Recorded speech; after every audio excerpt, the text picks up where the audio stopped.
तो चलिए, technical analysis के इस सफर में हम आ गए हैं अपने आखिरी और शायद सबसे जरूरी सबक पर। यहाँ बात होगी एक पावरफुल स्ट्रैटेजी की और उससे भी ज्यादा पावरफुल चीज की, मार्केट साइकोलॉजी की। मार्केट का सबसे बड़ा सीक्रेट क्या है? वो ये है कि जितनी भी एनालिसिस, जितनी भी नॉलेज कोई हासिल कर ले, वो पूरे खेल का सिर्फ 10% हिस्सा है। असली खेल यानी बचा हुआ 90% वो तो पूरी तरह से साइकोलॉजी का है, माइंड कंट्रोल का है। तो आज हम इन्हीं चीजों को 4 हिस्सों में तोड़कर समझेंगे।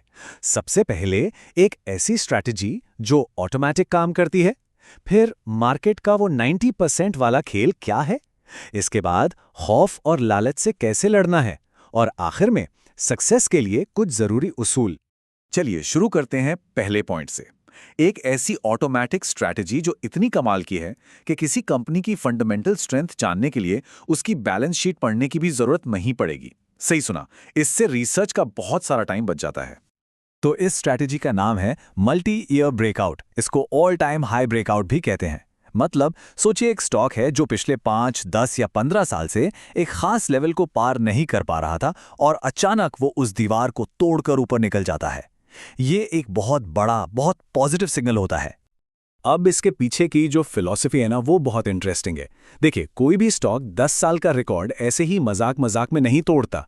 अगर इफेक्ट दिख रहा है यानी ब्रेकआउट, तो इसका मतलब है कि इसका कॉज यानी कंपनी के फंडामेंटल्स वो जरूर मजबूत हो चुके हैं ऑटोमेटिकली। तो इसको इस्तेमाल कैसे करना है? बहुत सिंपल है, 3 स्टेप्स हैं। पहला, ऐसा ब्रेकआउट वाला स्टॉक ढूंढिए। दूसरा, ये मान लीजिए कि इसके फंडामेंटल्स अब स्ट्रांग हो गए हैं इस मूव को सपोर्ट करने के लिए। और तीसरा, एंट्री का पॉइंट तलाश कीजिए। बस, इससे सालों के इंतजार से बचा जा सकता है। तो स्ट्रैटेजी तो मिल गई, पर कहानी यहां खत्म नहीं होती।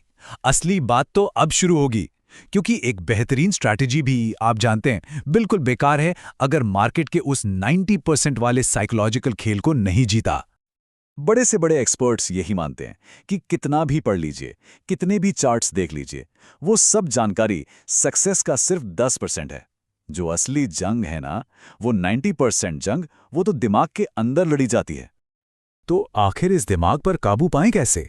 इसकी शुरुआत होती है मार्केट के 2 सबसे बड़े दुश्मनों को पहचानने और उनका सामना करने से। और वो दुश्मन है खौफ और लालच, fear and greed.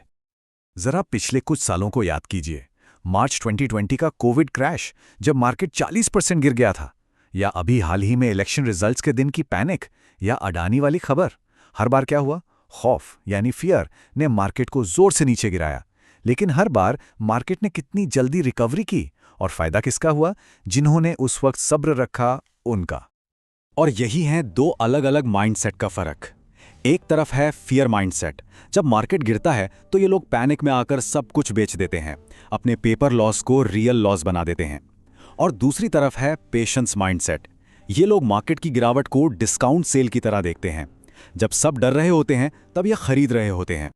Legendary investor Warren Buffett ने इस बात को बिल्कुल साफ शब्दों में कहा है, if you cannot control your emotions, you cannot control your money. मतलब, अगर आप अपने जज्बातों को कंट्रोल नहीं कर सकते, तो आप अपने पैसों को भी कंट्रोल नहीं कर सकते। कितनी सच्ची बात है। तो चलिए, अब जब हमने साइकोलॉजी की इंपॉर्टेंस समझ ली है, तो कुछ जरूरी और हाँ प्रैक्टिकल उसूलों की बात करते हैं। ऐसे नियम जो कैपिटल और दिमाग दोनों को बचाकर रखेंगे। सबसे इंपॉर्टेंट रूल्स में से एक है रिस्क टू रिवॉर्ड रेशियो। देखिए इस टेबल को। मान लीजिए आपने 10 ट्रेड किए और 3 में स्टॉप लॉस हिट हुआ। अगर आपका रेशियो 1:1 था तो आप 4 रुपए का प्रॉफिट कमाएंगे। लेकिन अगर आपका रेशियो 1:3 था तो उतने ही विनिंग ट्रेड्स में आपका प्रॉफिट सीधा 18 रुपए हो जाता है। 4 गुना से भी ज्यादा। ये है इस रेशियो की ताकत। और हाँ, स्टॉप लॉस, इसको तो कभी नहीं भूलना है। पता है बिना स्टॉप लॉस के ट्रेड करना कैसा है? जैसे आप एक गाड़ी को बिना ब्रेक के पहाड़ी से नीचे उतार रहे हैं।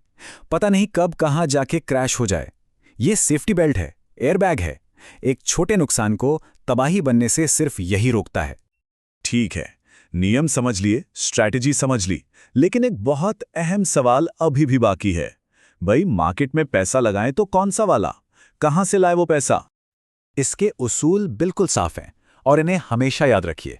नंबर 1, सिर्फ वो पैसा लगाओ जिसकी आपको जरूरत नहीं है। नंबर 2, कभी भी उधार लेकर इन्वेस्ट मत करना।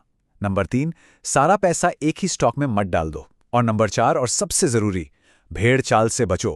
किसी के टिप पर नहीं, अपनी रिसर्च पर भरोसा करो। और हाँ, सब्र रखो, ये दिनों का नहीं सालों का खेल है। एक चीज और याद रखिए, कोई भी पहले दिन से मास्टर नहीं बनता। इसका एक प्रोसेस है, 3 स्टेज हैं।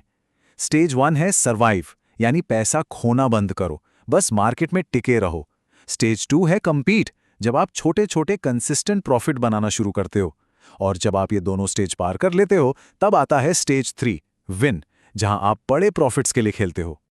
तो आखिर में ये पूरी चर्चा हमें एक सवाल पर लाके छोड़ देती है, क्या मार्केट वाकई में चार्ट्स और नंबर्स का खेल है, या फिर ये उस इंसानी साइकोलॉजी का आईना है, उन उम्मीदों और डर का आईना है जो असल में इन चार्ट्स को ऊपर नीचे करते हैं।